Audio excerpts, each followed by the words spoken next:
Hi everyone, I'm Katora from Broadway Inbound. I'm delighted to be here at the gorgeous Whitby Hotel in New York City with the lovely and very regal Jeanna de Waal, who is starring as the title role of Princess Diana in Diana, A True Musical Story. So let's jump into the music. The music in the show was written by Bon Jovi's David Bryan, who is known for a very rock and roll, edgy vibe, which most people wouldn't necessarily connect with royalty. I mean, you say it's not necessarily associated with royalty, but many of the things that Diana did were not necessarily associated with royalty at the time. I mean, we all know how she changed the monarchy, and Diana in that way, you know, really was a child of her generation and was enjoying the music of the 80s, and we want to tell Diana's story through this pop music. So she was a bit of a rebel.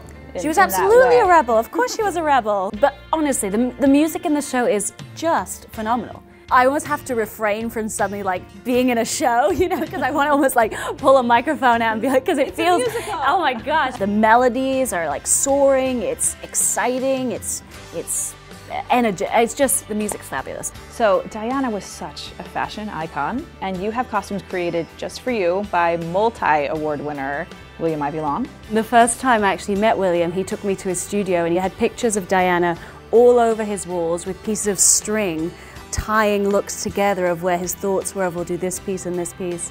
I think I have maybe 30 costumes, so there's a lot to choose from.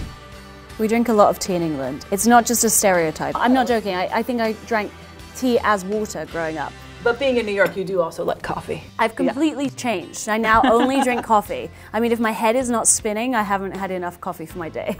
Moving on to a little bit more of the juiciness, the goss of the story, can you tell us a little bit about the love triangles and how they are portrayed? This love triangle, which is pretty much the crux of what the story is we're telling. We're telling the story of a very complicated marriage of, you know, Charles and Camilla are deeply in love. They're still deeply in love today. They're soulmates, you know?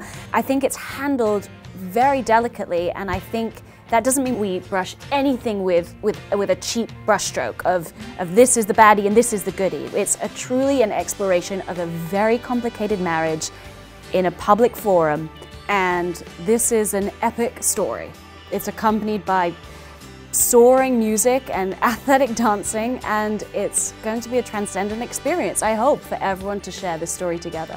Well, that sounds fabulous. Thank you again, Jeanna, for joining me here at the beautiful Whitby. They certainly make us feel like royalty here. Yes. So make sure to get your tickets for Diana, opening at the Longacre Theatre on Broadway this spring.